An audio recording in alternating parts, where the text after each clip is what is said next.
السلام عليكم ورحمة الله وبركاته. معاكم أمينة صابر من قناة فكرة أمينة. النهاردة هنعمل بسكوت خطير في منتهى الجمال، بسكوت الصوبيا، حاجة كده خطير وجميل. شايفين ناشف ازاي؟ في منتهى الجمال، مقرمش، حاجة خطيرة يعني. جربوه كده وهيعجبكم ان شاء الله. شايفين هو بيتكسر مقرمش قوي، طعم جديد وجميل جدا حقيقي. الريحة بتاعته كانت قلب العمارة، في منتهى الجمال ريحته. شايفين لونه جميل قوي ازاي، ومعمول بطريقة بسيطة وجميلة جدا. ولا هنحتاج كيس حلواني ولا هنحتاج اي حاجة فيه تتعبنا. في منتهى السهولة، هيتعمل بمنتهى السهولة ان شاء الله. هنجيب ربع كوباية سمنة وهنحط عليها نص كوباية سكر ونقلبها كده. مش محتاج مضرب كهرباء ولا اي حاجة، مضرب عادي يدوي عادي جدا. ونكسر بيضاية ونحطها عليه. طبعا احنا بنقلبه في السمنة شوية كده، نضربه بالمضرب شوية، وبعد كده نروح نحط عليه البيضة بحرارة المطبخ. بعد ما ضربناها بقى شوية، ده سكر بودرة انا طحناه في البيت، معلقتين لبن، حط له معلقتين لبن وتقلبيه.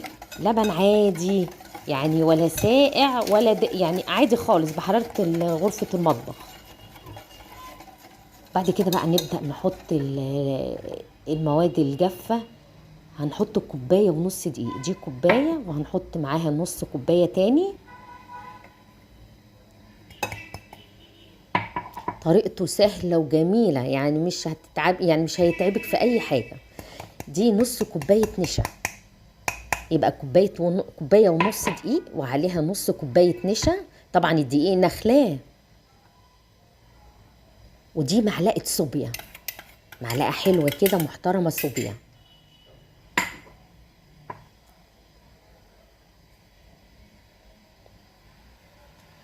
وعليها أقل من نص كوباية جوز الهند، يعني أقل شوية كده، أقل بمعلقة. جوز الهند فرماه في الخلاط يكون ناعم.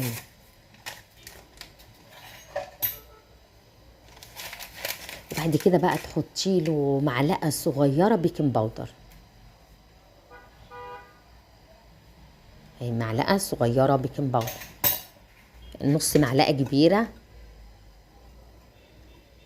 بعد كده بقى نقلب الخليط مع بعضه بالراحة كده. انا هشيل المضرب وهعمله بايديا.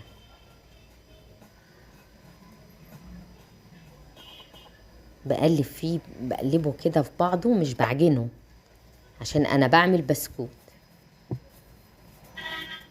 خلاص احنا كده خلاص قلبناه ببعضه وعجناه، يعني يعتبر مش عجين يعني، قلبناه ببعضه.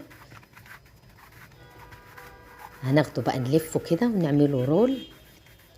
طريقة سهلة وحلوة قوي، ولا هتحتاجي كيس حلواني ولا هتتعبك ولا اي حاجة. تعمليه رول كده وتقطعيه بالقطاعة كده قطع صغيرة زي ما انت شايفة كده.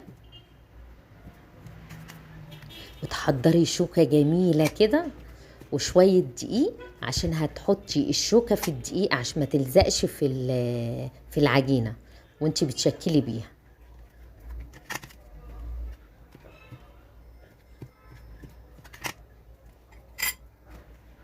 العجينة في منتهى الجمال، ولا سايحة ولا جامدة قوي، حلوة يعني، موزونة. شايفين؟ بنبططها كده ونمسك الشوكة ونعملها بالطريقة دي بس يا ستي. حاجة جميلة قوي، مش محتاجة ولا تعب ولا حاجة. لو مكسلة قومي اعملي جري، يلا قومي. لو ناوية تشتري جاهز، لا قومي اعملي، مش هياخد معاكي وقت خالص. شايفة جميل قوي ازاي وسهل قوي.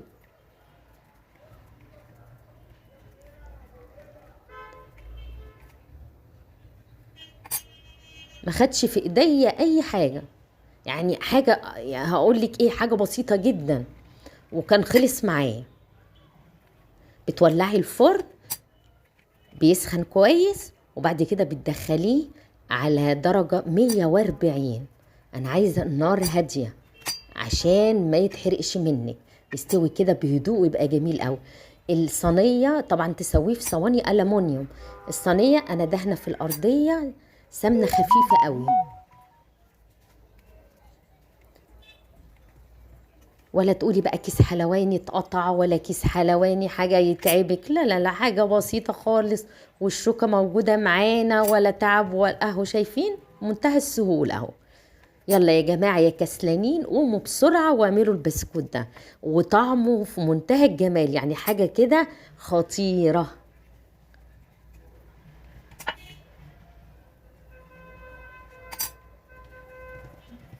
شايفين ما خدش وقت، وطلعوا كمية حلوة قوي.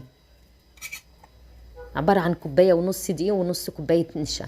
ما خدش مقادير كتيرة قوي، وبضاية واحدة وربع كوباية سمنة.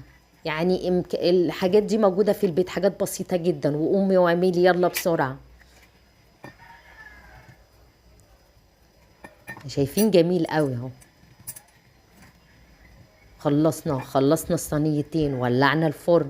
نبدأ بقى نسويه على 140. احمر معاكي من تحت وما احمرش من فوق، ولعي الشواية. بسكوت الصوبيا حاجة جميلة فعلا، لو عملتيه هتفضلي تعمليه على طول.